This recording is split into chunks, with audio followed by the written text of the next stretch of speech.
안녕하세요.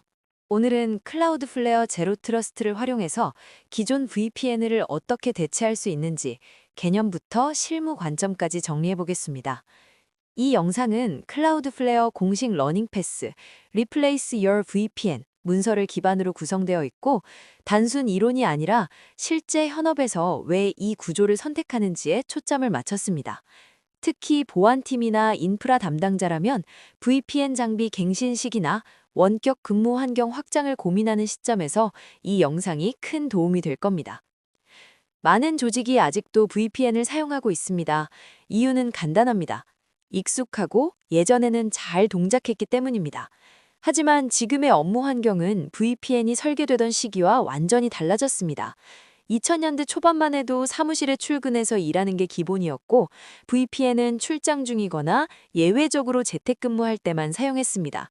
하지만 지금은 재택근무가 일상이 됐고, 클라우드 사스를 쓰고 직원들은 개인 노트북이나 스마트폰으로도 업무를 합니다. 이 변화된 환경에서 예전 구조를 그대로 유지하면 보안과 효율성 모두 문제가 생깁니다.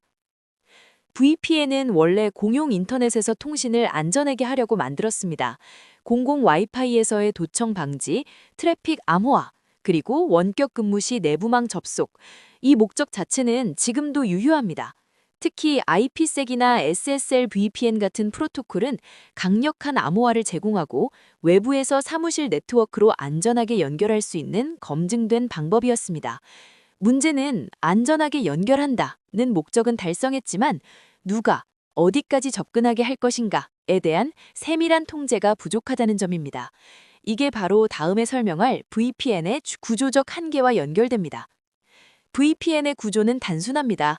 사용자와 VPN 서버 사이에 암호화된 터널을 만들고 사용자는 VPN 서버를 통해 인터넷이나 내부망에 접근합니다. 여기서 중요한 포인트는 VPN에 접속하는 순간 내부 네트워크의 일원이 된다는 점입니다. 즉, 클라이언트는 VPN 서버가 속한 네트워크 대역의 IP를 할당받고 그 네트워크 안에 있는 다른 시스템들과 직접 통신할 수 있게 됩니다. 예를 들어 192.168.1.0/24 네트워크에 VPN으로 접속하면 이 대역에 있는 모든 서버나 장비에 기본적으로 접근이 가능합니다. 이게 VPN의 장점이자 동시에 가장 큰 보안 리스크입니다. 이 구조가 지금 문제가 되는 이유는 명확합니다. 첫째, VPN은 네트워크 단위로 접근을 허용합니다. 로그인만 하면 업무와 무관한 시스템까지 같은 네트워크에 노출됩니다. 예를 들어 마케팅팀 직원이 ERP 서버에 접속할 필요는 없지만 VPN에 연결되면 기술적으로는 접근 가능합니다. 둘째, 가시성 문제입니다. VPN 터널 안에서 일어나는 트래픽은 대부분의 보안 도구가 제대로 분석하기 어렵습니다. 셋째, 확장성이 떨어집니다. VPN 게이트웨이가 병목이 되고 동시 접속자가 늘어나면 성능이 급격히 저하됩니다. 그리고 마지막으로 사용자 경험도 좋지 않습니다. 연결이 끊기거나 속도가 느리거나 특정 애플리케이션이 제대로 동작하지 않는 문제가 자주 발생합니다. VPN은 흔히 캐슬앤드 모트, 즉 성광 모델이라고 불립니다. 밖에서는 접근이 어렵지만 한 번 안으로 들어오면 기본적으로 신뢰합니다. 계정이 탈취되는 순간 공격자는 내부망 한가운데로 들어옵니다. 실제로 많은 보안 사고가 이 지점에서 발생합니다. 피싱 메일로 VPN 계정 정보를 탈취하거나 자격 증명이 유출된 경우 공격자는 정상 사용자처럼 VPN에 접속하고 내부 시스템을 자유롭게 탐색할 수 있습니다. 이런 구조에서는 내부 사용자는 신뢰할 수 있다는 암묵적인 가정이 깔려 있습니다. 하지만 제로 트러스트 관점에서 보면 이 가정 자체가 위험합니다.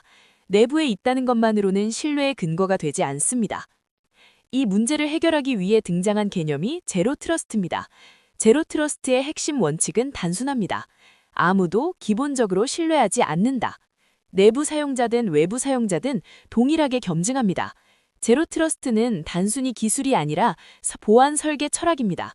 주요 원칙은 다음과 같습니다. 첫째, 명시적 겸증. 모든 접근은 사용자 신원, 디바이스 상태, 위치 등 여러 시그널을 기반으로 겸증됩니다. 둘째, 최소 권한 접근. 사용자는 업무 수행에 필요한 최소한의 리소스에만 접근합니다. 셋째, 침해 가정. 이미 시스템이 침해되었다고 가정하고 피해 확산을 최소화하는 구조를 만듭니다. 이런 원칙들이 ZNA라는 구체적인 기술로 구현됩니다.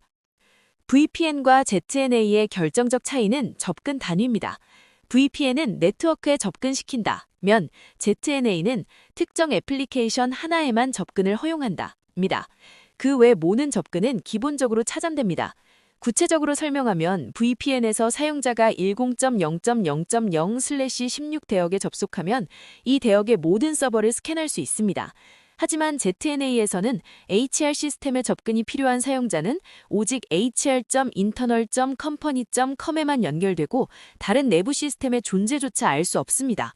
네트워크 레벨의 가시성 자체가 차단되어 있기 때문입니다. 또 다른 차이는 인증 방식입니다. VPN은 연결 시점에서만 인증하지만 ZNA는 세션 내내 지속적으로 검증합니다.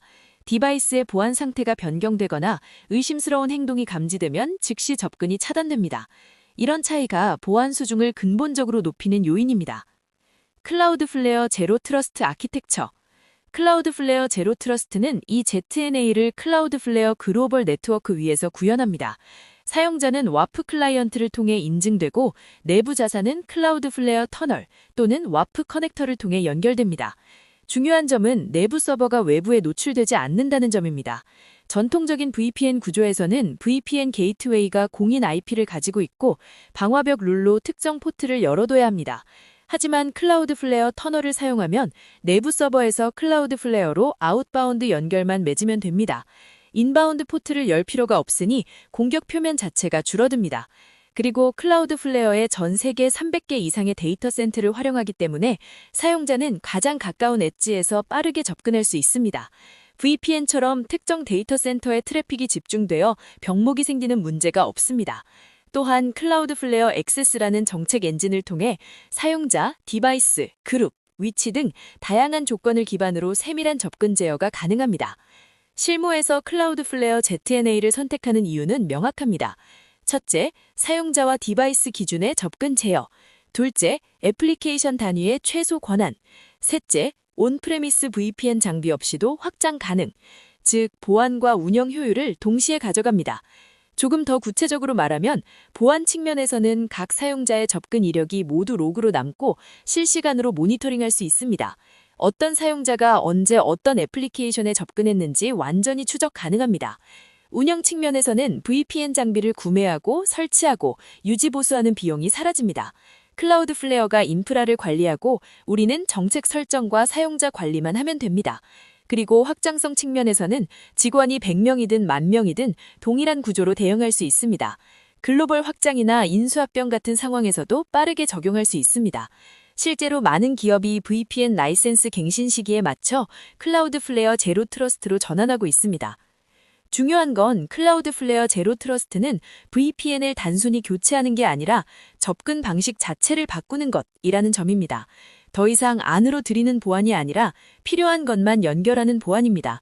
예를 들어 VPN 구조에서는 어떻게 하면 내부망에 안전하게 들어오게 할까가 고민이었다면 ZNA 구조에서는 이 사용자는 정말 이 애플리케이션에 접근해야 하는가를 묻습니다.